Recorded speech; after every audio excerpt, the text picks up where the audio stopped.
This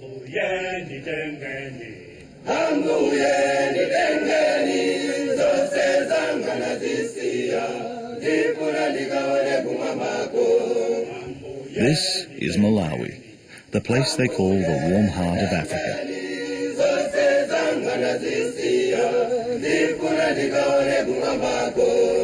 But this small country is one of the most densely populated on the continent, and in recent years its resources have been stretched to breaking point. Droughts, crop failures, and HIV/AIDS have all combined to take a terrible toll. And a rising crime rate has seen immense pressure placed on the prison system.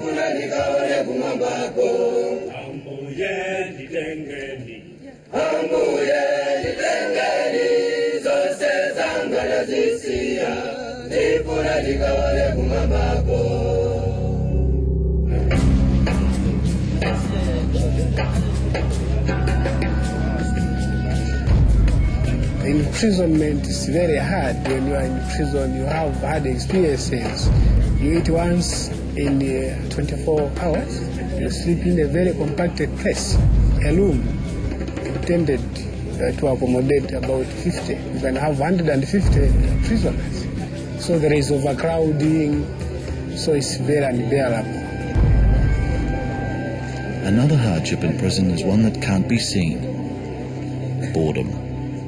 With nothing to focus their minds on, prisoners can retreat into their own world, becoming hard and bitter. 10,000 people kept idling in prison. Probably there is no worse punishment than keeping people doing nothing. How to use that time?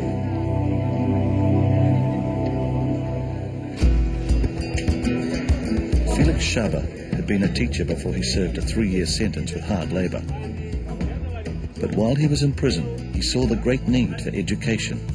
He began teaching other prisoners. While I was in prison, the prison fellowship, we were going there. It's when I met Father Gamba. Simply because I was in need of, school materials as well as assistance.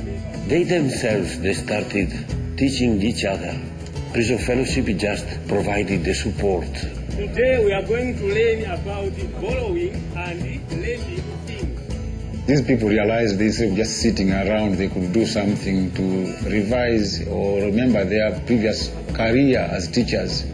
And they teamed together and started teaching each other. At present, I'm running the education in prison. I conduct trainings for teachers simply because most of the prisoners are not trained teachers. With the overcrowding and harsh conditions, studying is very difficult work. It takes a huge commitment. Now, the education prison program is something that we are very proud of, in that the pass rate of the people who write exams in prisons is much better than that in the ordinary government or public school. The students are always present. But we had the best pass results in the whole of the country, which came as a surprise, but also a beautiful experience. One of those success stories is David Hara. David is a young man living a very different life to the direction he was once headed. As I was in prison, something happened to my life. I thought it's the end of me. But I came across the word of God. The word was preached, I was touched, and I said, no, God, here I am, I'm a sinner. I want to give my life to you. Thanks to Prison Fellowship that they introduced schools in prison. David did so well in his studies that he was selected to go to Chancellor College, one of Malawi's most prestigious universities. Here, he's doing a Bachelor of Arts in Humanities. I just want to be somebody, a professional, to work with people, and mainly in prisons, because I know what's there, and I want to impart something to friends in prison. In this sense, education is so much part of the reform or the journey in life of a person, a way of sustaining themselves once they are out of prison. When they come out of prison, they tend to go back to prison. And we had a vicious circle to break. The value of Africa based on community, so powerful as it is, it can exclude at times people. And that's how the halfway house started.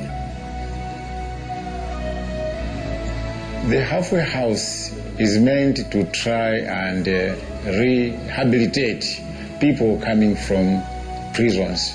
We receive these halfway between the prison gate and their community. The halfway house is reconciliation in action. Those who once feared rejection and even retribution upon their release from prison have instead found acceptance and a much-needed helping hand back into a community they can now call home. Here, people have the opportunity to learn gardening, carpentry, baking, and a range of other valuable life skills. Kate was just 15 when she was sentenced to 2 years in prison. But now, she sees a future for herself, and the halfway house is a step in that direction. My future, almost it will be very good because I can see my vision that as I've done this tailoring and we have given tailoring machine and some of materials, so I can see that my future I will stand on my own. There is no problem. Prison Fellowship is taking side with this individual person and help that person to grow. Although the house is called Halfway, their aim is to see people run the full distance and reach their goals. And graduation day is drawing close. I'm so happy today because tomorrow we are going to graduate and we will have our materials for our skills.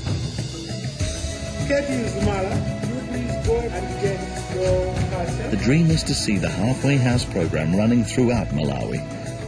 But although it's bringing about dramatic changes in many lives, the small amount of funding it receives means a lot of hard work and prayer is needed just to keep this one house open.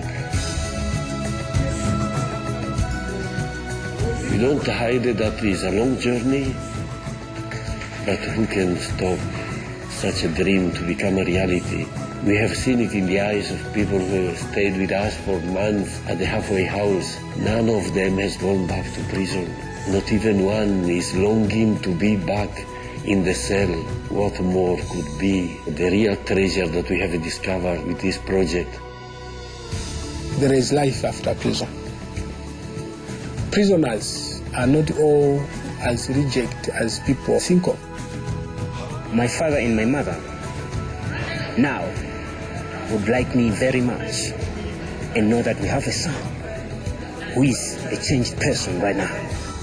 How to accompany a person back home, how to open a village to recognize that our son is saved and sound, is back home. He was lost and is here with us.